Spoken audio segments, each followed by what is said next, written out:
छांगुर पीर के धर्मांतरण से जुड़े नेटवर्क की किताब बहुत बड़ी है और इस बड़ी किताब के कई पन्ने पुलिस अफसरों और प्रशासनिक अफसरों की मिलीभगत से लिखे गए हैं।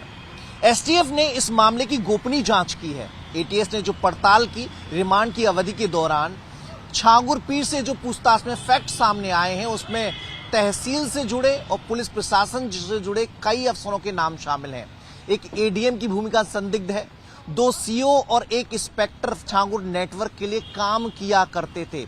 अब जांच इस ओर भी हो रही है कि छांगुर पीर ने जो पूछताछ में इनकी मिलीभगत के बारे में बताया है, क्या सिर्फ अपने को बचाने के लिए और पुलिस प्रशासन के अफसरों पर निशाना साधने के लिए किया है या वाकई इन लोगों की भूमिका संदिग्ध थी। क्योंकि बीते 15 साल के आपराधिक मामले जो छांगुर पीर और उसके गुर्गों के खिलाफ दर्ज कराए गए, उनकी जांच की जा रही है। उनका स्टेटस खंगाला जा रहा है कि आखिर उन पर एक्शन क्यों नहीं हुआ और उसका फायदा छांगुर पीर ने उठाया कि वो अपने नेटवर्क का लगातार विस्तार करता रहा। तो ऐसे में भूमिका की जांच की जा रही है और बिना तहसील विभाग के कर्मचारियों की मिलीभगत के जमीनों की जो खरीद फरोख्त पीर बाबा कर रहा था वो संभव नहीं थी। तो ऐसे में उनकी भूमिका भी तलाशी जा रही है और अगर इनकी भूमिका पाई गई तो योगी सरकार में 0 टॉलरेंस के हिसाब से एक्शन होगा।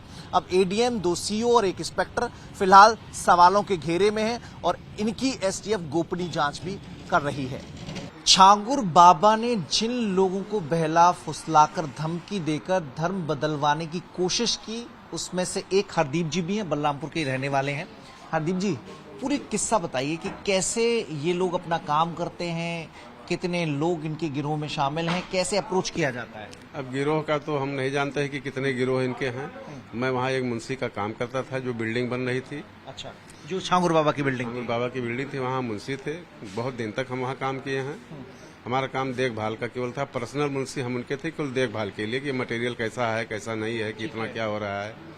कुछ दिन के बाद हमारे गाँव का एक संचित नाम का लड़का था, उसको भी हम काम पे ले गए थे, वहाँ लगवाए थे। झाड़ू पोछा का काम करता था वो। ठीक है। उसको टार्चर किए, बहुत परेशान किए। उसके बाद जो है टॉर्चर से मतलब धमकियाँ दिए, ये किए, पैसे का लालच वलच दिए कि ये कर देंगे, वो कर देंगे, शादी विवाह हो जाएगा। ऐसा होता रहा। उसके बाद जो है वो हमसे भी कहा, जो ठेकेदार वहाँ थे, ठेकेदार से भी कहा। ठेकेदार आपसे क्या कहा, आप अपनी बात बताइए। हमसे यही कहा कि मतलब तुम धर्म को धर्म वापस कर लो, इस्लाम कबूल कर लो, 5 लाख रुपए तुमको मिल जाएंगे। तो ये किसने कहा और कैसे कहा? संचित से कहा, मतलब उन्होंने, छांगुर बाबा ने और नवीन ने। तो यही सब बातें चलती रही। कुछ 2-4 दिन बीत गया, 10 दिन बीत गया। उसके बाद हमसे भी वही चीज हमारे सामने भी आया। छांगुर बाबा ने बुलाया क्या, डेली मिलते ही थे, काम चालू था उनका, सुबह शाम आना जाना रहता ही था। कभी कभार नहीं आते थे और देखभाल रहता था तो पूछते जरूर थे, भाई मिलना तो ही पड़ेगा, मालिक जब नौकरी कर रहा हूँ तो मुलाकात तो होती ही थी। तो आप वो बताइए कि आपसे कैसे बात की, क्या कहा? बस यही लालच वालच दिए कि जो है मतलब इस्लाम कबूल कर लो, फायदे में रहोगे, घर बन जाएगा, पैसे हो जाएगी, दौलत हो जाएगी, ये सब लालच दिया उन्होंने। ये छांगुर बाबा कह रहे हैं। हाँ, तो हमें थोड़ा मजाक टाइप का लगा, हम अवॉइड कर गए। फिर 2-3 दिन के बाद उन्होंने हमारे साथ ऐसा किया। नबीन से हमारी झड़प भी हुई, यहाँ तक कि नबीन ने बहुत बुरा हमें गाली भी दिया। हाँ, इसी बात को लेकर, झड़प को लेकर के फिर हम थाने पे भागने लगे, कोई सुनवाई नहीं हुई। उसके बाद 2 नवंबर 2022 में हमने मुकदमा पंजीकृत करवाया बलरामपुर में, न्यायालय में। लेकिन ये धर्म परिवर्तन का ही मुकदमा था। जी।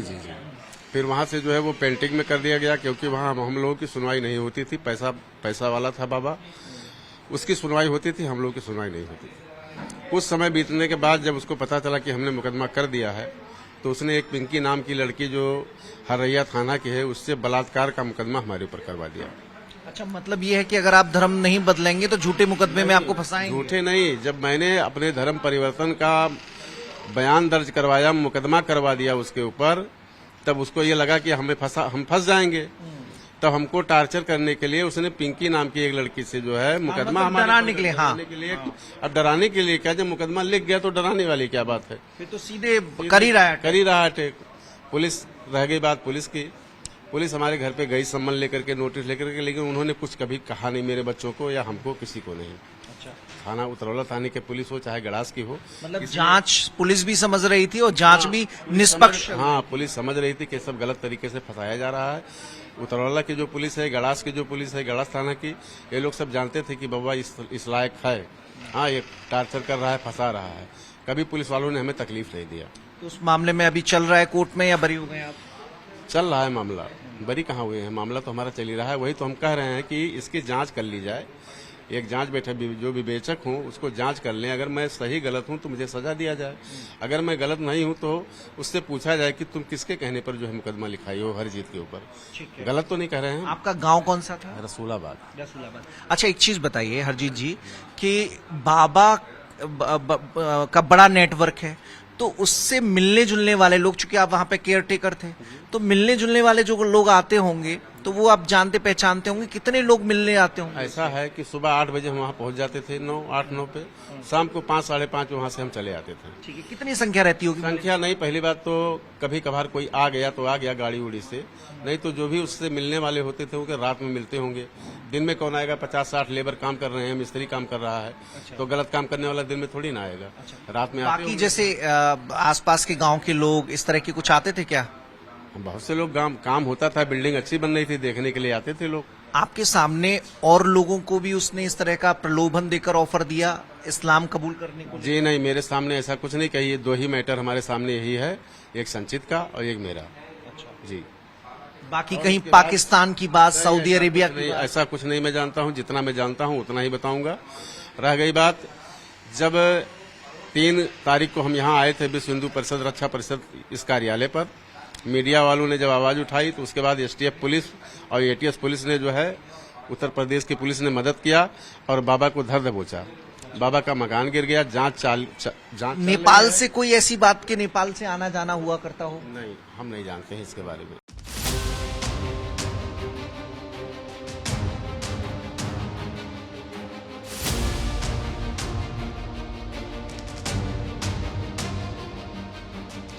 छांगुर पीर के धर्मांतरण से जुड़े नेटवर्क की किताब बहुत बड़ी है और इस बड़ी किताब के कई पन्ने पुलिस अफसरों और प्रशासनिक अफसरों की मिलीभगत से लिखे गए हैं।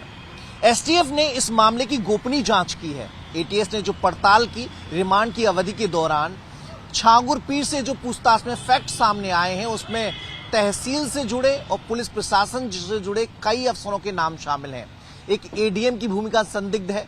2 सीओ और 1 इंस्पेक्टर छांगुर नेटवर्क के लिए काम किया करते थे।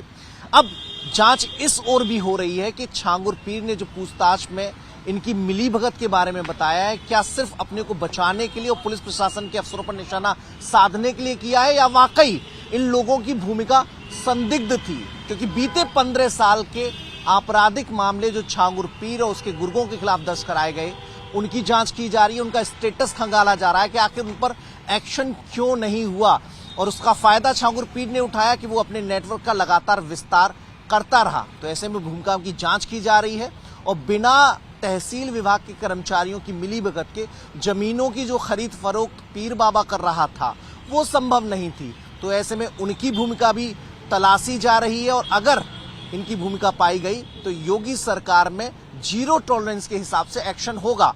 अब एडीएम, 2 सीओ और 1 इंस्पेक्टर फिलहाल सवालों के घेरे में हैं और इनकी एसटीएफ गोपनीय जांच भी कर रही है।